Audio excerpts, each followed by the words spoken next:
What's up guys? I hope you are doing well. I am Veer, welcome to study lover family. एक बात बोली जाती है, मौज लो रोज लो, नहीं मिले तो खोज लो। कहने का मतलब यह है कि हर टाइम खुश रहो, कभी भी आप लोगों को टेंशन नहीं लेना है, क्योंकि टेंशन लेने से आज तक किसी का भला नहीं हुआ है, तो आप लोगों का कैसे भला हो जाएगा। इसी के उपलक्ष्य में यहाँ पर वर्ल्ड लाफ्टर डे सेलिब्रेट किया जाता है 10 जनवरी को हर साल। इंपॉर्टेंस क्या है? इंपॉर्टेंस यहाँ पर यह है, आज के डेट में बहुत सारे लोग आप लोगों को डिप्रेशन में पड़ते हुए नजर आएंगे, अलग अलग तरीके की टेंशन लेते हुए नजर आएंगे। तो किस तरीके से उनको उस प्रॉब्लम से निकाला जा सकता है, इसके ऊपर यहाँ पर डिस्कशन किया जाता है, और ताकि ऑल ओवर वर्ल्ड शांति और प्यार का एक इन्वायरमेंट बनाए रखा जा सके, ताकि सब मिलजुल कर यहाँ पर रहें। तो फर्स्ट टाइम जो सेलिब्रेट किया गया था 10 जनवरी 1998 में, यानी कि 1998 में सेलिब्रेट करना स्टार्ट किया गया था। फाउंडर थे यहाँ पर world wide laughter yoga movement, इनके द्वारा यहाँ पर इसको स्टार्ट किया गया था। सीधा सीधा पर्पज ये है, जो भी दिमाग से रिलेटेड जो बीमारी आप लोगों को नॉर्मली देखने को मिलती है, जो भी डिसऑर्डर आज के में आप लोगों को देखने को मिलते हैं, उन सबसे छुटकारा कैसे पाया जा सकता है। सीधा पर्पज ये है कि आप लोग खुश रहिए, कोई भी टेंशन आप लोगों को क्यों ना लगे, बस ये सोचिए थोड़ी देर के लिए कि ये बस थोड़ी देर का टाइम है, इसके बाद में अच्छा टाइम आने वाला है। और होता भी ऐसा ही है, क्योंकि देखिए टाइम अच्छा हो या बुरा हो गुजर जाता है, कभी भी रुकता नहीं है। तो इसलिए टाइम का नेचर ही है चलते रहना। टाइम कभी किसी के लिए ना तो आज तक रुका है और ना ही कभी रुकेगा। अब ये आप लोगों के ऊपर डिपेंड करता है किस चीज के नीचे आप लोगों को दब के मरना है कि हाँ ये क्या हो गया वो क्या हो गया, या फिर उस चीज के ऊपर बैठना आप लोगों को, उस चीज को दबा के मार देना है कि ये कुछ नहीं है, मैं हूं जो कुछ हूं और ये मेरा कुछ नहीं बिगाड़ सकती, कोई भी टेंशन क्यों ना हो। तो ये आप लोगों को खुद डिसाइड करना पड़ेगा। तो इसीलिए कहा जाता है हमेशा खुश रहिए और इंजॉय कीजिए लाइफ को। छोटी सी लाइफ है यार, इंजॉय करो, टेंशन लेके किसका भला हो रहा है। आइए आगे बढ़ते हैं, देखते हैं यहाँ पर छोटा सा टेस्ट, या फिर आप लोग इसे एक रिवीजन भी बोल सकते हैं, क्योंकि ये सारे पॉइंट ऑलरेडी मैं कवर कर चुका हूँ पुराने लेक्चर्स में। तो बात की जा रही है यहाँ पर सबसे पहले यूनिवर्सल हेल्थ कवरेज डे के बारे में। ये सेलिब्रेट किया जाता है हर साल 12 दिसंबर को। तो किसके द्वारा इसको प्रमोट किया जाता है सेलिब्रेट करने के लिए? तो हेल्थ से रिलेटेड एक ऑर्गेनाइजेशन है, उसका नाम आप लोग को बताना है। यूनिवर्सल हेल्थ कवरेज की अगर हम लोग बात करते हैं, तो न्यू सस्टेनेबल डेवलपमेंट गोल जो आप लोगों को देखने को मिलते हैं, जिनको सस्टेनेबल डेवलपमेंट गोल बोला जाता है, और इनका टाइम पीरियड आप लोगों को बताना है कब से लेके कब तक का है ये सस्टेनेबल डेवलपमेंट गोल। और आप लोगों को एक क्वेश्चन और बताइए इसी के साथ में, टोटल मिलाकर कितने सस्टेनेबल डेवलपमेंट गोल हैं? अभी आंसर बताऊंगा तो आप लोगों को बता दूंगा। बात की जा रही है जापान के द्वारा। जापान में अगर बात करें नेशनल हेल्थ इंश्योरेंस कवरेज कब से स्टार्ट किया गया था, यानी कि national health insurance scheme mainly कब से स्टार्ट की गई थी, जिसके तहत पूरी कंट्री को यहां पर कवर किया गया। क्योंकि आप लोगों को देखने को मिलेगा जापान और इंडिया मिलकर हेल्थ एरिया में काम करने की बात कर रहे हैं, और जापान विलिंग है यहाँ पर लर्न करने के लिए इंडिया से। आखिर क्या लर्न करना चाहते हैं, ये भी हेल्थ से रिलेटेड है, ये मैंने आप लोगों को बताया था। अभी आंसर देखेंगे तो आप लोग जान जाएंगे। आगे बात की जा रही है यहाँ पर किसके बारे में? ट्यूबरक्लोसिस के बारे में। बोला जा रहा है मिलजुल कर काम करना है ट्यूबरक्लोसिस को एंड करने के लिए। तो यूएन के द्वारा बोला गया था, एक डेट रखी गई थी कि इस ईयर तक हम लोग ऑल ओवर वर्ल्ड से ट्यूबरक्लोसिस को खत्म कर देंगे। वो ईयर कौन सा है जिसमें खत्म करने का टारगेट रखा गया है? हमारी कंट्री में एक न्यूक्लियर पावर प्लांट है जिसके द्वारा अभी रिकॉर्ड बनाया गया है, ये 941 दिन तक कंटिन्यूअस चला, तो ये एक रिकॉर्ड बन गया है, यानी कि बीच में बंद नहीं हुआ, और ये कर्नाटक में है। इस न्यूक्लियर पावर प्लांट का आप लोगों को नाम बताना है। कोप इंडिया 2080, ठीक है। तो ये आप लोगों को देखने को मिली 12 डे एक्सरसाइज थी। तो कौन सी कंट्री के बीच में थी ये? यानी कि एक साइड हो गया इंडिया, तो दूसरी कंट्री कौन सी है? पहला क्वेश्चन। दूसरा आप लोगों को ये बताना है ये इंडिया में हुई है, ये मैंने बता दिया। कहां पर हुई है ये आप लोगों को बताना है, इंडिया के अंदर, ठीक है, तो पता होना चाहिए। नेक्स्ट यहां पर बात की जा रही है एक पर्सनैलिटी, आप लोगों को यहां पर फिल इन द ब्लैंक्स भरना है, बाकी है नादिया मुराद। इन दोनों पर्सनैलिटी को कौन सा नोबेल प्राइज मिला है अभी 2018 में, ये आप लोगों को बताना है। आगे यहां पर बात की जा रही है, काफी इंपॉर्टेंट है यहाँ पर, इसके रिलेटेड मैंने आप लोगों से लेक्चर भी कवर किया है स्पेशल। तो बात की जा रही है सिटीजन अमेंडमेंट बिल के बारे में। तो जो ये अमेंडमेंट किया जा रहा है सिटीजन अमेंडमेंट बिल, इसमें टाइम पीरियड घटा के ये 12 साल से कितने साल किया जा रहा है, यानी कि जो 12 साल पहले अगर आप लोग नेचुरलाइजेशन के थ्रू सिटीजनशिप लेना चाहते हैं, तो 12 साल से घटाकर कितने साल यहाँ पर किया जा रहा है, ये है क्वेश्चन। तो 9-10 क्वेश्चन है आप लोगों के सामने, 9-10 क्या 11 हो गए लगभग, क्योंकि कई क्वेश्चंस में 2-2 क्वेश्चन है। तो अब आप लोगों को ये बताना है नीचे आप लोगों का स्कोर कितना रहा, अच्छे से इनको अटेम्प्ट कीजिए। अब एक करके इसका आंसर देख लेते हैं। तो जो सबसे पहला क्वेश्चन है, इसका आंसर है यहाँ पर वर्ल्ड हेल्थ ऑर्गेनाइजेशन, WHO जिसको आप लोग बोलते हैं, वो यहाँ पर प्रमोट करती है जब भी हेल्थ से रिलेटेड कोई ऑल ओवर वर्ल्ड लेवल पर हम लोग बात करते हैं। तो universal health coverage sustainable development goal में 2015 से 30 तक का जो टारगेट है उसके तहत आते हैं। हेल्थ की अगर बात की जाए तो तीसरे नंबर का जो सस्टेनेबल डेवलपमेंट गोल है यहाँ पर है good health and the well being. तो ये बात करता है अच्छी हेल्थ के बारे में, ठीक है। और इसी के साथ में टोटल मिलाकर 17 सस्टेनेबल डेवलपमेंट गोल है। जैसे आप लोग देखते हैं यहाँ पर आप लोगों के सामने, वीडियो को पॉज करके थोड़ी देर आप लोग इसको देख सकते हैं कि कौन कौन से हैं सस्टेनेबल डेवलपमेंट गोल, इनके बारे में आप लोग को जरूर पता होना चाहिए। आगे बात करते हैं जापान के यहाँ पर हेल्थ इंश्योरेंस कवरेज जो आ गया था 1968 में आ गया था प्रॉपर वे में, और हम लोग यहाँ पर बात करें 2018 में हमारे यहाँ पर आया आयुष्मान भारत। तो यहाँ पर काफी कुछ जापान से सीख सकते हैं। और इसी तरीके से जापान हम लोगों से क्या सीख सकता है, आयुर्वेदा। आयुर्वेदा में काफी इंटरेस्ट है जापान का, वो हमसे ये सीख सकता है आयुर्वेदा। और हम लोग जापान से सीख सकते हैं कि कैसे यहाँ पर हेल्थ कवरेज एरिया पूरी कंट्री में आसानी से हम लोग प्रोवाइड करा सकते हैं। अगर हम लोग को ट्यूबरकुलोसिस यानी कि टीबी की बीमारी खत्म करनी है तो यहाँ पर टारगेट रखा गया 2030 तक का, ये ऑल ओवर वर्ल्ड से फिनिश करनी है। तो देखते हैं कैसे कर पाते हैं। इंडिया बहुत बड़ा हब है इस बीमारी का, ये भी काफी बड़ी प्रॉब्लम देखने को मिलती है। कैगा न्यूक्लियर पावर प्लांट, ये पावर प्लांट है कर्नाटक के अंदर में, और इसने रिकॉर्ड बनाया 941 दिन तक लगातार चलने का। तो ये एक वर्ल्ड रिकॉर्ड यहाँ पर इसके नाम हो गया है। कोप इंडिया 2080 12 डे की ये ज्वाइंट एक्सरसाइज थी इंडिया और यूएसए के बीच में। और कहां पर हुई है, वेस्ट बंगाल है लोकेशन, जो कि आप लोगों को देखने को मिलता है मैप में। एक बार ध्यान लीजिए, ये हो गया यहाँ पर वेस्ट बंगाल, ठीक है। तो यहाँ पर ये आप लोगों को देखने को मिली मेनली जिस एक्सरसाइज की हम लोग बात कर रहे हैं। आगे बात की जा रही है, यह डेनिस मुगवे जो और यहाँ पर नादिया मुराद, दोनों को मिलाकर नोबेल पीस प्राइज 2018 इनको मिला, ठीक है। इंपॉर्टेंट पर्सनैलिटी है, याद रखिएगा।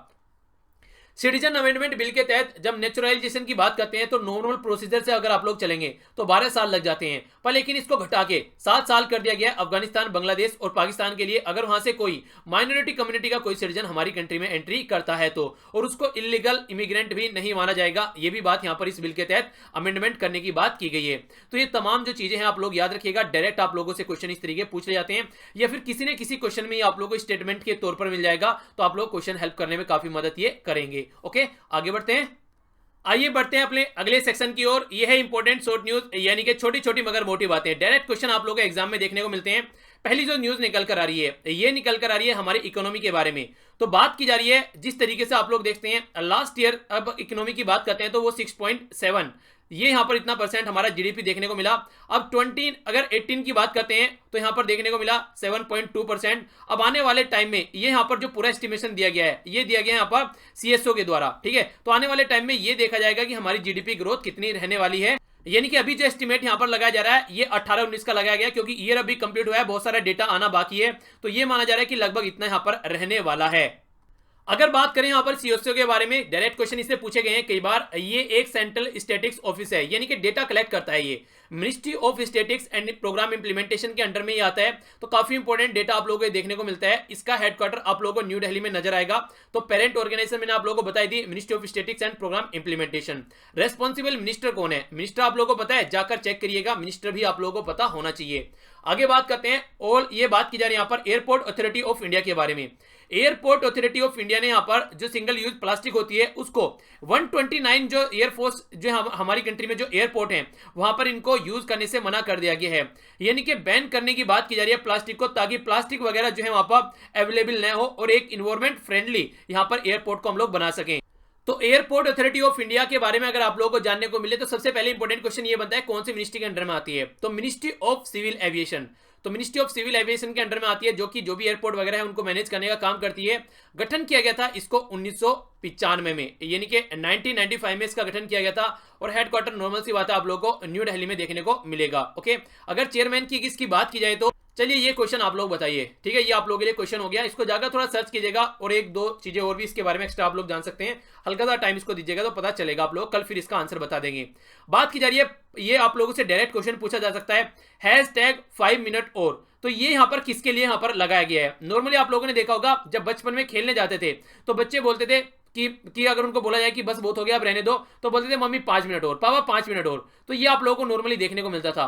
तो उसी को यहाँ पर खेल को प्रमोट करने के लिए ये यूज किया गया है 5 मिनट और। यानी कि अगर कोई खेल रहा है उसको और खेलने दीजिए, और खेलेगा तो और जीतेगा। ये कंपेन यहाँ पर चला गया है खेलो इंडिया, जो हमारी कंट्री में गेम हो रहे हैं महाराष्ट्र में पुणे में। ये सेकंड एडिशन आप लोगों को देखने को मिल रहा है। फर्स्ट एडिशन 2018 में आप लोगों को न्यू दिल्ली में देखने को मिले थे। तो इसी के तहत ये कंपेन है, आप लोगों से डायरेक्ट पूछा जा सकता है 5 मिनट और, ये किससे रिलेटेड है। तो ये खेलो इंडिया से रिलेटेड, ठीक है। इंपॉर्टेंट है, हल्का सा आइडिया आप लोगों को होना चाहिए। आगे बात की जा रही है यहाँ पर ministry information and broadcasting ministry के बारे में। उसने बोला है कि अभी यहाँ पर जो प्रिंट मीडिया है उसका एडवर्टीजमेंट अगर कोई होता है तो उसको 25% बढ़ा दिया जाएगा। लास्ट टाइम जो चेंज किया गया था ये 2013 में किया गया था, और आज 2019 में हम लोग खड़े हैं। तो 5 साल तो पूरे कंप्लीट हो चुके हैं, 6 साल लग गया है। तो अब यहाँ पर इसको रिवाइज करने की बात की गई है। और ये जो यहाँ पर रिकमेंडेशन दी गई है 8th रेट स्ट्रक्चर कमेटी, जो कि इसी मिनिस्ट्री के अंडर में आती है, उसके द्वारा यहाँ पर ये इंफॉर्मेशन दी गई है। तो ये मिनिस्ट्री किसके अंदर में आती है, तो राज्यवर्धन सिंह राठौर जी के अंडर में आती है ये वाली मिनिस्ट्री। और जो ऊपर हम लोगों ने अभी डिस्कस किया है स्पोर्ट मिनिस्ट्री, तो दोनों उन्हीं के अंडर में आती है, ठीक है। तो इसके बारे में हल्का सा आइडिया आप लोग रख सकते हैं। आगे बात करते हैं, यहाँ पर ये बात की जा रही है सिक्स्थ जो यहाँ पर 106 जो इंडियन साइंस कांग्रेस अभी देखने को मिली। तो यहाँ पर जो पवेलियन सब अपने अपने जाकर लगाए थे सबने, तो यहाँ पर एग्जीबिटर ऑफ द ईयर का जो अवार्ड मिला है ये डीआरडीओ को मिला है। तो डीआरडीओ को यहाँ पर एक अच्छा अवार्ड आप लोग बोल सकते हैं, ये आप लोगों से डायरेक्ट क्वेश्चन पूछा जा सकता है। बाकी कहां पर हो रहा था, यूनिवर्सिटी का भी आप लोग नाम याद रखिएगा, लवली प्रोफेशनल यूनिवर्सिटी जो पंजाब में है, ठीक है। तो ये कुछ बातें हैं जो आप लोग इसके बारे में हल्का सा आइडिया रख सकते हैं। और बाकी थीम तो आप लोग अब तक रट गई होगी, इतनी बार बता चुका हूं, future India science and technology, ठीक है। तो आइए अब आगे चलते हैं। आगे जो बात की जा रही है ये फिर से यहां पर बात आ रही है यहाँ पर इसी मिनिस्ट्री से रिलेटेड, यानी कि इन्फॉर्मेशन एंड ब्रॉडकास्टिंग मिनिस्ट्री के द्वारा बात यहाँ पर ये बोली गई है कि देखिए आज के डेट में अगर आप लोग ऑल इंडिया रेडियो के प्रोग्राम सुनते हैं, आप लोग ये याद भी रख सकते हैं। देखिए ऑल इंडिया रेडियो के प्रोग्राम आप लोगों के पास में सुनने के दो टाइम है, या तो आप लोग मॉर्निंग में सुन लिया कीजिए या फिर आप लोग इवनिंग में सुन लिया कीजिए। मॉर्निंग में जो टाइम रहता है एक तो आता है 7:30 बजे से लेकर, और ये आता है आप लोगों का 8 बजे तक। ये देखने को मिलता है क्या, ये मैगजीन प्रोग्राम आता है जिसमें आप लोगों को काफी कुछ कवर होता हुआ नजर आता है। अगर किसी को मॉर्निंग में टाइम नहीं मिलता है तो आप लोग इवनिंग में इसको सुन सकते हैं। वैसे इस टाइम पर हमारा न्यूज़पेपर भी आता है लगभग द हिंदू, आप लोग उसको भी एंजॉय करते हैं। तो देख सकते हैं आप लोग, या तो मॉर्निंग में जब आप लोगों के लिए टाइम बचे, या फिर आप लोग इवनिंग में देख सकते हैं।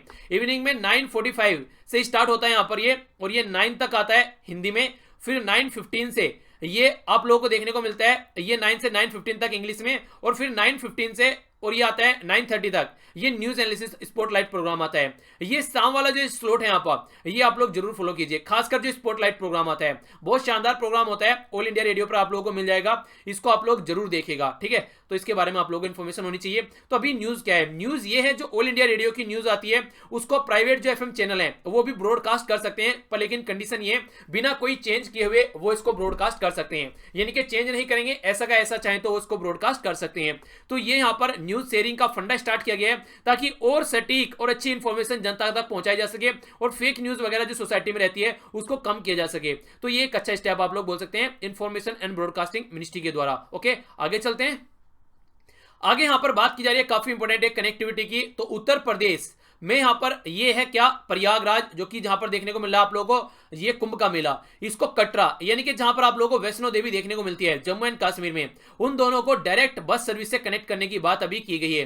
तो इंपॉर्टेंट न्यूज है, खासकर रिलीजियस प्लेस को कनेक्ट करने की बात की जा रही है। तो डायरेक्ट क्वेश्चन आप लोगों से पूछे जा सकते हैं। हम लोगों ने डिस्कस किया था, और बल्कि कई सारे जो पब्लिक सर्विस कमीशन के एग्जाम हुए हैं वहां पर वो क्वेश्चन पूछा भी गया है। अभी कुछ दिनों पहले हमारी कंट्री के प्राइम मिनिस्टर नरेंद्र मोदी जी नेपाल की विजिट पर गए थे। जब वो नेपाल की विजिट पर गए तो 2 सिटीज के बीच में बस सर्विस स्टार्ट की गई थी, ठीक है। तो वो सिटीज के नाम आप लोगों को मैंने क्विज में भी बताए थे, तो नीचे कमेंट बॉक्स में आप लोग उनका नाम बता सकते हैं, कई बार आप लोगों से डिस्कस कर चुका हूं मैं ऑलरेडी, वो तो रिवीजन हो जाएगा, आप लोगों का जाकर देख लीजिएगा। तो ऐसी बस सर्विस यहां पर जो अभी प्रयागराज और कटरा के बीच में चल रही है, इसके बारे में इंफॉर्मेशन आप लोग रख सकते हैं।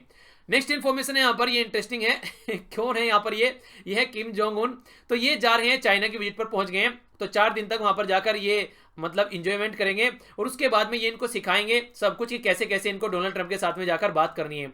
अब तक का इनके बीच में जितनी भी मीटिंग हुई है यूएसए के किसी भी ऑफिशियल के बीच में, उससे पहले ये इनके पास में पहुंच जाते हैं और यहाँ पर जाकर बात करते हैं और फिर आते हैं। तो इसी तरीके से आप लोग देखते हैं, एक तरीके से इनको कुटपुतली बना के रख रखा है चाइना ने। अब यहाँ पर चाइना क्या करता है, ये ट्रंप का पत्ता है चाइना के लिए, क्योंकि जब भी यूएसए को कोई बात मनवानी होती है तो इसको यूज करता है, बिल्कुल ऐसे ही जैसे यूएसए यूज करता है इजराइल को, ठीक है। तो बिल्कुल ऐसे आप लोग यहाँ पर बोल सकते हैं, बल्कि ये तो और भी ज्यादा कंट्रोल में, इजराइल के तो और भी दुनिया के साथ में रिलेशन अच्छे हैं, हमारी कंट्री के साथ में भी अच्छे रिलेशन है, पर ये भाई साहब बिल्कुल कंट्रोल में आ गए हैं चाइना की, ठीक है। बाकी नजर डालते हैं कि जो क्वेश्चन मैंने आप लोगों से लास्ट वीडियो में पूछे थे उनके आंसर आप लोग एक बार देख लीजिए। आसिफ खान के द्वारा काफी अच्छे आंसर यहां पर दिए गए हैं। अब देख लेते हैं कौन कौन से क्वेश्चन मैंने आप लोगों से पूछे थे। पहला पूछा था प्रवासी भारतीय दिवस। तो रीजनल प्रवासी भारतीय दिवस जो आप लोगों को देखने को मिला, ये अब की बार ये है मारायना बे, कहां पर है ये, सिंगापुर में। तो यहां पर आप लोगों को देखने को मिला, ठीक है। तो याद रखिएगा ये लास्ट ईयर का और अब की बार का वाराणसी में होने वाला है, इंपॉर्टेंट है, उसके बारे में पता होना चाहिए। और इसलिए भी इंपॉर्टेंट है क्योंकि महात्मा गांधी जी की 150वीं बर्थ एनिवर्सरी है, मैंने आप लोगों को बताया था। यह खेलो इंडिया की बात की जा रही है, तो last year capital new Delhi में देखने को मिले थे। स्टेट हरियाणा सबसे ऊपर था, दूसरे नंबर पर महाराष्ट्र और तीसरे नंबर पर था यहाँ पर दिल्ली, ठीक है। तो ये 38 गोल्ड जीते गए थे, 36 और ये 25 गोल्ड। ओके, आगे बात की थी हॉर्नबिल फेस्टिवल के बारे में। तो 19वां Hornbill festival home minister Rajnath Singh ji के द्वारा नागालैंड में इनोग्रेट किया गया था, ठीक है। दिसंबर के महीने में होता है, ये आप लोगों को पता ही है। ऑब्जर्वर रिसर्च फाउंडेशन के मैंने आप लोगों से पूछे थे, ऑब्जर्वर रिसर्च फाउंडेशन जिसको ORF भी बोला जाता है, 3 सेंटर है इसके, एक मुंबई में, दूसरा चेन्नई में और तीसरा है कोलकाता में, तो याद रखिएगा, ठीक है। ये इसके रीजनल सेंटर है। वैसे मेनली आप लोग इसको कहां पर देखते हैं, दिल्ली में देखते हैं। 25 दिसंबर सेलिब्रेट किया जाता है गुड गवर्नेंस डे के रूप में, और अटल बिहारी वाजपेयी जी का बर्थडे भी है ये। तो ये कुछ बातें हैं, डायरेक्ट आप लोगों से क्वेश्चन बनते हैं। आगे बढ़ते हैं, बात करते हैं नेशनल और इंटरनेशनल न्यूज के ऊपर। तो जो फर्स्ट न्यूज यहां पर निकल कर आ रही है, ये निकल कर आ रही है पोलिंग स्टेशन में टबैको को यूज करने के बारे में।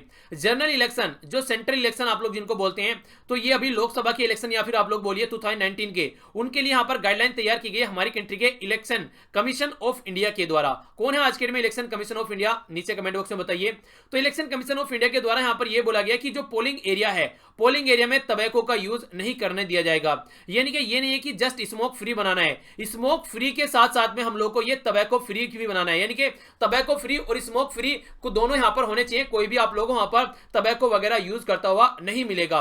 तो कमीशन ने ऑल यूनियन स्टेट, ऑल वी स्टेट और यूनियन टेरिटरी सबसे पूछा है, सबको बोला है, पूछा नहीं है, कि आप लोग क्या कीजिए, यहां पर इंस्ट्रक्शन जारी कीजिए कि प्रोहिबिट किया जाए कि कहीं पर भी पूरी कंट्री में जब भी यहां पर इलेक्शन की बात हो तो वहां पर कोई भी टबैको वगैरह यूज करता हुआ न पाया जाए। तो ये किसके द्वारा बताया गया है, ये बोला गया है इलेक्शन कमीशन ऑफ इंडिया के द्वारा। इंपॉर्टेंट है, पता होना चाहिए, खासकर याद रखिएगा। आगे बढ़ते हैं, आगे बात करते हैं यहां पर ऑर्गेनाइजेशन के बारे में। तो जो ये बात की जा रही है, ये बात की जा रही है नीति आयोग के बारे में। तो सेकंड डेल्टा रैंकिंग यहां पर निकल कर आई, नीति आयोग के द्वारा जो रिलीज की गई यहां पर सेकंड डेल्टा रैंकिंग। क्या मतलब है इस डेल्टा रैंकिंग का? डेल्टा रैंकिंग का मतलब है यहां पर एस्पायरेशनल डिस्ट्रिक्ट। हमारी कंट्री में बहुत सारे डिस्ट्रिक्ट यानी कि जिले ऐसे हैं जो कि काफी पिछड़े हुए थे, तो उनको हम लोग कैसे अच्छे लेवल पर लेकर आ सकते थे, उसके लिए यहां पर यह काम किया गया। उसके तहत यहां पर एस्पायरेशनल डिस्ट्रिक्ट का दर्जा उनको दिया गया, और जो भी यहां पर खासकर अच्छी नॉलेज वाला जो डिस्ट्रिक्ट मजिस्ट्रेट था, डीएम था, उसको पर्टिकुलर एरिया दिया गया, और उसके तहत वहां पर सोचा गया कि अच्छे से काम करा जाए। तो रैंकिंग ये रिलीज की गई किसके द्वारा? नीति आयोग के जो सीईओ हैं अमिताभ कांत के द्वारा यहां पर रिलीज की गई। और इससे रिलेटेड क्वेश्चन आप लोगों से ये पूछा जा सकता है कि सबसे इंप्रूव्ड जो रैंकिंग वाला स्टेट है वो राज्य का कौन सा डिस्ट्रिक्ट रहा है। तो ये मैंने आप लोगों को डिटेल में कवर भी कराया था। ये तमिलनाडु का विरुद्धनगर डिस्ट्रिक्ट, जिसके यहाँ पर फर्स्ट रैंकिंग यहाँ पर आप लोगों को देखने को मिली। चलिए आप लोग ये बताइए नीचे से किसने टॉप किया है, ये क्वेश्चन आप लोग बताइए। दोनों क्वेश्चन आप लोगों से पूछे जा सकते हैं। यानी कि वर्स्ट रैंकिंग यहाँ पर किसकी रही? 1 जून 2018 से लेके अक्टूबर 31 तक यहाँ पर ये काउंट किया गया कि कितना इंक्रीमेंटल यहाँ पर प्रोग्रेस देखने को मिली, उसके बेस पर ये रैंकिंग यहाँ पर तैयार की गई है। ठीक है, आइए अब आगे चलते हैं, आगे नजर डालते हैं राज्य की न्यूज के ऊपर। तो जो न्यूज यहां पर निकल कर आ रही है, ये निकल कर आ रही है आंध्र प्रदेश से रिलेटेड। हमारी कंट्री में अब तक टोटल मिलाकर 24 हाई कोर्ट थे। अब आंध्र प्रदेश को नया हाई कोर्ट मिल गया, क्योंकि 2014 में आंध्र प्रदेश और तेलंगाना 2 सेपरेट राज्य बन गए हैं। तो तेलंगाना में तो ऑलरेडी है, जो तेलंगाना में है वो तो ऑलरेडी हाई कोर्ट है, नया हाई कोर्ट बना है आंध्र प्रदेश में। और ये एरिया जरूर याद रखेगा, अमरावती। तो नई कैपिटल बनाए रहे इसको अमरावती। तो यहां पर एक नया हाई कोर्ट निकल कर आया, जो कि हमारी कंट्री का 25वां हाई कोर्ट है। और ये यहां पर किसके द्वारा नोटिफाई किया गया है? Ministry of law and justice के द्वारा यहां पर ये नोटिफाई किया गया है कि ये यहां पर तेलंगाना में, यहां पर आंध्र प्रदेश में नया हाई कोर्ट देखने को मिलेगा। बाकी आप लोगों को बताइए, अब तक जो हैदराबाद कैपिटल यूज हो रही है दोनों की, आने वाले टाइम में यहां पर दोनों की कैपिटल अलग, तेलंगाना की हैदराबाद और यहां पर अमरावती आप लोगों को देखने को मिलेगी। शानदार सिटी यहां पर डेवलप की जा रही है एक नए इंफ्रास्ट्रक्चर के बेस पर, और 1 जनवरी से यहां पर ये हाई कोर्ट ने काम करना स्टार्ट कर दिया है। आगे चलते हैं, आगे बात की जा रही है यहां पर, ये आप लोगों को डिटेल में कवर कराया था। फिर से एक बार यहां पर देखिए, रिवीजन के पॉइंट ऑफ से इंपॉर्टेंट न्यूज है और आप लोगों से क्वेश्चन बनने के चांसेस काफी ज्यादा हैं। अंडमान निकोबार वाला एरिया 2 रीजन की वजह से काफी न्यूज में था। पहला हम लोगों ने यहां पर डिस्कस किया था, क्योंकि उस पर्टिकुलर एरिया में एक जो अमेरिकन सिटीजन है उनकी डेथ हो गई, जो वहां पर जो कम्युनिटी है, ट्राइबल कम्युनिटी के द्वारा उनको मारा गया। इसी के द्वारा अभी यहां पर रिसेंटली जो आइलैंड है, 3 आइलैंड के यहां पर नाम चेंज किए गए। तो जो ये नाम चेंज किए गए, 75th एनिवर्सरी यहां पर बनाएगी, जो कि यहां पर पोर्ट, जो कि यहां पर नेशनल फ्लैग, जो कि फ्रीडम स्ट्रगल मूवमेंट चला था उस टाइम पर सुभाष चंद्र बोस जी के द्वारा यहां पर फहराया गया था, उसकी 75वीं एनिवर्सरी यहां पर सेलिब्रेट की गई। तो सुभाष चंद्र बोस जी से रिलेटेड यहां पर कनेक्ट हो गया ये। तो रोज आइलैंड, नील आइलैंड और हैवलॉक आइलैंड, तीनों के नाम चेंज किए गए हैं। तो नाम चेंज करके क्या क्या किए गए हैं? रोज आइलैंड का नाम चेंज किया गया है नेताजी सुभाष चंद्र बोस द्वीप, नील आइलैंड का नाम चेंज किया गया है शहीद द्वीप और शहीद द्वीप, और यहां पर हैवलॉक आइलैंड है इसका स्वराज द्वीप। तो तीनों के आप लोगों को नाम पता होना चाहिए, और किस उपलक्ष्य में चेंज किए गए हैं ये भी आप लोग याद रखेगा। यानी कि 75वीं एनिवर्सरी यहां पर सेलिब्रेट की गई थी। जो यहां पर पोर्ट ब्लेयर में झंडा फहराया था 30 दिसंबर 1943 में यहां पर ये झंडा फहराया गया था, उसके याद में यहां पर ये काम किया गया है। ठीक है, क्योंकि यहां पर इससे पहले अगर आप लोग देखेंगे, ये जापान के द्वारा कैप्चर कर लिया गया था ये पर्टिकुलर एरिया। तो उसके बाद में यहां पर जब आजाद हुआ ये एरिया, वर्ल्ड वॉर के बाद में ड्यूरेशन सेकंड वर्ल्ड वॉर, तो उस टाइम पर यहां पर ये कंडीशन आप लोग को देखने को मिली। तो इंपॉर्टेंट है, याद रखिएगा। आगे चलते हैं, आगे बात करते हैं इकोनॉमी के बारे में या फिर बैंकिंग के बारे में आप लोग बात कर सकते हैं। तो रिजर्व बैंक ऑफ इंडिया के द्वारा यहां पर एक सर्वे कराने की बात की जा रही है। ये यहां पर क्या होगा, capture retail payment habit in 6 cities. कहने का मतलब ये है कि आप लोग मान लीजिए इंडिविजुअल पर्सन है, किस तरीके से पेमेंट करते हैं, तो उसके बारे में देखा जाएगा। तो रिटेल पेमेंट हैबिट क्या है इंडिविजुअल्स की, उसके बारे में यहां पर ये लॉन्च किया गया है SRPHI। तो ये आप लोगों से पूछा जा सकता है सर्वे on retail payment habit on off individual किसके द्वारा स्टार्ट किया गया है। तो रिजर्व बैंक ऑफ इंडिया के द्वारा स्टार्ट किया गया है। क्या किया जाएगा, तो इंडिविजुअल की जो हैबिट है यहाँ पर वो 6 सिटीज में यहाँ पर कैप्चर की जाएगी। इनमें से 4 आप लोगों को मेट्रोपॉलिटन सिटी यहाँ पर देखने को मिलेगी और कुछ आप लोगों को टाउन्स देखने को मिलेंगे। तो टोटल 6000 सैंपल इंडिविजुअल के इकट्ठा करने की बात की जा रही है। मुंबई, दिल्ली, कोलकाता, चेन्नई, बेंगलुरु और गुवाहाटी, यानी कि ऑल ओवर इंडिया से, ईस्ट वेस्ट नॉर्थ साउथ से यहाँ पर ये डेटा इकट्ठा किया जाएगा। और ये डेटा इकट्ठा करने के बाद में रेस्पॉन्स देखेंगे कि कौन कौन कैसे यहाँ पर पेमेंट कर रहे हैं और फिर कैसे हम लोग अगर डिजिटल पेमेंट को आगे बढ़ाना है तो कैसे हम लोग उसको लेकर आगे चल सकते हैं। यानी कि एक सर्वे टाइप का यहाँ पर किया जा रहा है लोगों को समझने के लिए कि किस चीज में लोग ज्यादा इंटरेस्ट ले रहे हैं और किस तरीके की हैबिट वो अपना लेकर चलते हैं और जिसके बेस पर हम लोग डिजिटल पेमेंट को अचीव कर सकते हैं या किस डायरेक्शन में हम लोग चीजों को लेकर चलेंगे। तो एक तरीके का सर्वे है यहाँ पर आरबीआई के द्वारा। 2 कैबिनेट अप्रूवल के बारे में जान लेते हैं। यहाँ पर ये बात की जा रही है 2 कंट्री के बारे में। एक साइड में है इंडिया और क्यूबा और दूसरी साइड में यहाँ पर इंडिया और कोरिया। ठीक है, जब कोरिया आप लोगों को देखने को मिलता है तो इसका मतलब हम लोग साउथ कोरिया की बात करते हैं। ठीक है, तो क्यूबा यहां पर आप लोग देखते हैं इंडिया और क्यूबा और यहां पर ये हो गया कोरिया। तो दोनों कंट्री के साथ में हम लोग बायोटेक्नोलॉजी के फील्ड में काम करने वाले हैं। यानी किस तरीके से हम लोग एक दूसरे से इंफॉर्मेशन शेयर कर सकते हैं, किस तरीके से हम लोग यहाँ पर स्ट्रेटेजिक यहाँ पर प्लान बना सकते हैं, कैसे हम लोग लेकर चल रहे हैं, एजुकेशन, ट्रेनिंग या रिसर्च हम लोग कैसे कर सकते हैं। तो ये एमओयू यहाँ पर दोनों कंट्री के साथ में देखने को मिली। क्यूबा में हमारी कंट्री के जो प्रेसिडेंट है रामनाथ कोविंद जी, वाइस नहीं प्रेसिडेंट, तो उन्होंने विजिट की थी, तो उस टाइम पर यहाँ पर बात देखने को मिली। और अभी आप लोग जानते हैं यहाँ पर कोरिया के जो लीडर हैं वो कई बार हमारी कंट्री में आ चुके हैं। तो कैसे हम लोग दोनों मिलकर इस फील्ड में काम कर सकते हैं, ये यहाँ पर बात देखने को मिल रही है। तो इंपॉर्टेंट है, याद रखिएगा। अगला सेक्शन देखते हैं। यहाँ पर ये बात की जा रही है नेशनल पार्क के बारे में।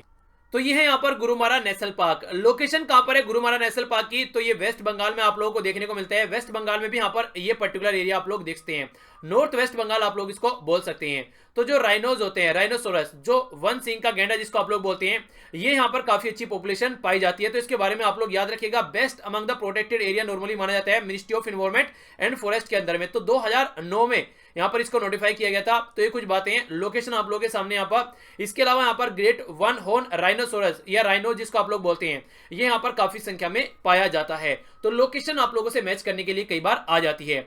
इसके अलावा बात करते हैं यहाँ पर पॉलिटी के बारे में। बाकी इन क्वेश्चन के आंसर आप लोगों को देने हैं और ये सारे इस वीडियो में मिल जाएंगे। कई सारे बच्चे बोल रहे हैं सर आंसर बता दिया करो। आंसर बिल्कुल भी नहीं बताऊंगा क्योंकि कोई मतलब नहीं रह जाता है मेरा मेहनत करने का। फिर जाकर इसको देखो, आप लोगों के लिए आंसर निकाल के लेके आऊं और फिर आप वो क्वेश्चन निकाल के लेके आऊं, आंसर ही बता दूं, तो फिर इसको देखने का मतलब ही क्या रह जाएगा। एक बच्चे ने जब मुझे सजेस्ट किया, ये उस टाइम पर मेरे माइंड में आइडिया आया था। पहले मैं क्या कर रहा था, आप लोगों का वैसे ही दे रहा था आप लोगों को कि जाकर इसको आप लोग रिवाइज कर लीजिएगा, कोई कर ही नहीं रहा था। तो उस टाइम पे मैंने आपके बोलने पर ही, आप लोगों के बोलने पर ही यहाँ पर ये वीडियो को क्वेश्चन निकालना स्टार्ट किया इसमें से, ताकि अब आप लोगों के पास में कोई रीजन रहे इसको देखने का। ठीक है, आप लोगों ने वो देखा होगा जब ये दंगल मूवी आई तो आमिर खान को पहले जो रोल करना था वो उसको फैट यानी कि मोटे आदमी का करना था। ठीक है, और उसके बाद में फिर बॉडी वाला वो रोल आ रहा था। तो उसने ये कहा कि पहले हम लोग क्या करेंगे, पहले हम लोग ये फैट वाला रोल है वो पहले कर लेंगे और उसका जो बॉडी फिट वाला रोल है वो बाद में करेंगे। रीजन क्या था, क्योंकि उसके लिए उसके पास रीजन मिल गया था उसको, ताकि वो अपनी बॉडी को फिट कर सके। तो यही रीजन था जो मैंने आप लोगों के सामने यहाँ पर ये निकाल के लेके आया। अगर मैं यहीं पर ही आंसर बता दूंगा तो आधे से ज्यादा लोग देखते ही नहीं है, फिर वो बोलते हैं कि हाँ आंसर तो मिल ही जा रहे हैं। तो आपके अंदर जो आलस है उसको तोड़ने के लिए मैंने ये बनाया है और इसका आंसर आप लोग यहाँ पर आसानी से मिल ही जाते हैं, तो कोई बात ही नहीं रह जाती है। तो इस तरीके से अच्छा रिवीजन आप लोगों का हो जाता है। ठीक है, तो जाकर देखा कीजिए और लिंक जो है आप लोगों को वीडियो के नीचे मिल जाते हैं सारे, जाकर आप लोग क्लिक कर सकते हैं या फिर टेलीग्राम पर भी और फेसबुक वगैरह पर इनको पोस्ट कर दिया जाता है। आइए आंसर देख लेते हैं जो लास्ट वीडियो मैंने आप लोगों से पूछे थे पहले उनके, फिर आप लोगों का क्विज होगा जो आप लोगों को अटेम्प्ट करना है। पहले तो यहाँ पर सिस्तान बलूचिस्तान, ये प्रोविंस है जहां पर चाबार पोर्ट डेवलप किया गया है और ये हमारी कंट्री के बाहर कोई फर्स्ट पोर्ट है जहां पर हमारी कंट्री जिस पर काम किया है, यानी कि हमारी कंट्री जिसको ऑपरेशन कर रही है यानी कि चला रही है। इससे पहले हमारी कंट्री ने किसी भी पोर्ट को इस तरीके से अपने कंट्रोल में नहीं लिया। गीता गोपीनाथ ये पर्सनैलिटी है, इंडियन बोर्न है, जो कि चीफ इकोनॉमिस्ट बनी है और फर्स्ट ये वुमेन है जिनको ये पोस्ट मिली है आईएमएफ के अंदर। ठीक है, यहां पर बात की जा रही है ये सीए कुडप्पा द्रोणाचार्य अवार्ड से यहां पर इनको नवाजा गया है, जो कि न्यू चीफ बॉक्सिंग कोच हमारी कंट्री के ये बने हैं। प्राइम मिनिस्टर नरेंद्र मोदी के द्वारा इनोग्रेट किया गया लॉन्गेस्ट रेल रोड ब्रिज, तो ये ब्रह्मपुत्र रिवर पर आसाम में, जिसका नाम था बोगी भील, याद रखिएगा, इंपॉर्टेंट है। बिमल जालान, ये कमेटी जो हेड कर रहे हैं, ये कमेटी बताएगी हमारी कंट्री में किस तरीके से आरबीआई और सेंट्रल गवर्नमेंट के बीच में जो पैसे का डिस्ट्रीब्यूशन है उसको हम लोग मेंटेन रख सकते हैं। यहां पर बक्सा नेशनल पार्क आप लोगों को वेस्ट बंगाल में देखने को मिलता है, खासकर बक्सा हिल भी आप लोग याद रख सकते हैं। जापान के द्वारा अनाउंसमेंट किया गया था विड्रॉ करने के लिए इंटरनेशनल व्हेलिंग कमीशन से। ये इंटरनेशनल व्हेलिंग कमीशन, इसका हेडक्वार्टर कहां पर है, थोड़ा सा इसके बारे में जाकर पढ़िएगा, न्यूज में है, वैसे आप लोगों को बता दिया गया था, तो आप लोगों का रिविजन भी हो जाएगा। आइए एक बार नजर डालते हैं क्या क्या हम लोगों ने डिस्कस किया, उसके बाद में होगा छोटा सा क्विज। सबसे पहले हम लोगों ने वर्ल्ड लाफ्टर डे के बारे में जाना, जो कि 10 जनवरी को सेलिब्रेट किया जाता है। इसके अलावा आप लोगों के सामने छोटा सा क्विज था, तो अच्छे से अटेम्प्ट किया गया। बाकी आप लोगों के सामने थे, यहाँ पर ये आंसर भी देखे हम लोगों ने इसके। बाकी हम लोगों ने यहाँ पर इंडियन इकोनॉमी के बारे में जाना, तो क्या क्या यहाँ पर किस तरीके से परसेप्शन लगाया जा रहा है सीएसओ के द्वारा, वो जाना। और यहाँ पर ये एयरपोर्ट अथॉरिटी ऑफ इंडिया के द्वारा 129 जो एयरपोर्ट है वहां पे मना कर दिया प्लास्टिक यूज करने से। ये 5 मिनट, और ये हम लोगों ने कंपेन है इसके बारे में जाना। यहाँ पर Indian information and broadcasting ministry के द्वारा ये 25% बढ़ाने की बात की गई है, जो भी एडवर्टीजमेंट का जो रेट होता है उसको। इसके अलावा हम लोगों ने डीआरडीओ के बारे में जाना, जो कि ये इंडियन साइंस कांग्रेस के तहत यहाँ पर अवार्ड डिस्ट्रीब्यूशन किया गया है। बाकी हम लोगों ने जाना यहाँ पर ये किस तरीके से शेयरिंग करने की बात की गई इन्फॉर्मेशन की, तो उसके बारे में जाना। उत्तर प्रदेश का जो प्रयागराज और कटरा का जम्मू दोनों कनेक्ट करने की बात यहाँ पर की जा रही है। नेक्स्ट यहाँ पर बात की जा रही है ये रिलेशन के बारे में, चाइना, यूएसए और यहाँ पर नॉर्थ कोरिया के बारे में, तो डिटेल में जाना। आंसर आप लोगों ने अच्छे दिए हैं, आसिफ खान के द्वारा आंसर अच्छे से दिए गए, जिनका नाम यहाँ है, कल आपका भी नाम यहाँ पर आ सकता है। इसके अलावा पोलिंग स्टेशन पर जो टैबेको वगैरह प्रोहिबिट करने की बात की जा रही है, उसके बारे में हम लोगों ने जाना। नेक्स्ट बात की गई यहाँ पर सेकंड डेल्टा रैंकिंग के बारे में, जो कि एस्पायरेशनल डिस्ट्रिक्ट से रिलेटेड और नीति आयोग के द्वारा तैयार की जाती है। आंध्र प्रदेश को मिला 24वां, यानी कि 25वां हाईकोर्ट, अब तक 24 हाईकोर्ट थे, तो नया एक हाईकोर्ट और बन गया है। 3 आइलैंड के नाम रीनेम किए गए, किस उपलक्ष्य में किए गए, वो सब हम लोगों ने जाना डिटेल में। नेक्स्ट इन्फॉर्मेशन यहाँ पर है किस तरीके से हम लोग पता लगा सकते हैं कि कौन लोग क्या क्या यूज कर रहे हैं, तो उसके लिए सर्वे करने की बात की गई है आरबीआई के द्वारा। 2 बायलेटरल एमओयू के बारे में हम लोगों ने जाना, एक थी क्यूबा के साथ में और दूसरी थी कोरिया के साथ में। बाकी यहाँ पर एक नेशनल पार्क के बारे में हम लोगों ने डिटेल में जाना। इसके अलावा ये आप लोगों के सामने था पॉलिटिकल रिवीजन, जो कि आप लोगों को जाकर रिवाइज करना है, और ये थे आप लोगों के सामने आंसर। अब नजर डालते हैं आज के क्वेश्चन पर, या फिर आप लोग इसको टेस्ट बोल सकते हैं। यहां पर बस सर्विस डायरेक्ट चलाने की बात की गई है उत्तर प्रदेश से जम्मू के बीच में, तो कौन कौन सी सिटी के बीच में चलाने की बात की गई है, ये है क्वेश्चन। नेक्स्ट यहां पर जो बात की जा रही है, ये बात की जा रही है किसकी गाइडलाइन के हिसाब से ये बोला गया है कि पोलिंग जो बूथ होते हैं वहां पर आप लोगों को टबैको वगैरह यूज नहीं करना है, बिल्कुल भी ना स्मोकिंग होनी चाहिए, वहां पर बिल्कुल फ्री जोन होना चाहिए। कौन सी मिनिस्ट्री के द्वारा ये नोटिफाई किया गया कि आंध्र प्रदेश का नया हाईकोर्ट बनाए, 25th हाईकोर्ट बनाए हमारी कंट्री का, तो उस मिनिस्ट्री का नाम आप लोगों को बताना है। इंडियन इकोनॉमी को बोला गया है कि जो ग्रोथ होने वाली है 7.2% बोला गया 2018-19 के लिए, जो कि 6.7% थी अगर बात करें 17-18 के लिए। तो ये यहां पर जो डेटा तैयार किया गया है, ये किसके द्वारा तैयार किया गया है? एयरपोर्ट अथॉरिटी ऑफ इंडिया के द्वारा बैन इंपोज करने की बात की जा रही है सिंगल यूज प्लास्टिक के लिए, तो ये कितने एयरपोर्ट हैं वहां पर बैन करने की बात की गई है? 5 मिनट। और ये कैंपेन कौन से गेम से रिलेटेड है, इसके बारे में आप लोगों को बताना है। नेक्स्ट यहां पर बात की जा रही है किसको यहां पर ये अवार्ड दिया गया है, जो कि exhibitor of the year award 106 जो इंडियन साइंस कांग्रेस हो रही है, तो ये किसको दिया गया, कौन सी ऑर्गेनाइजेशन है?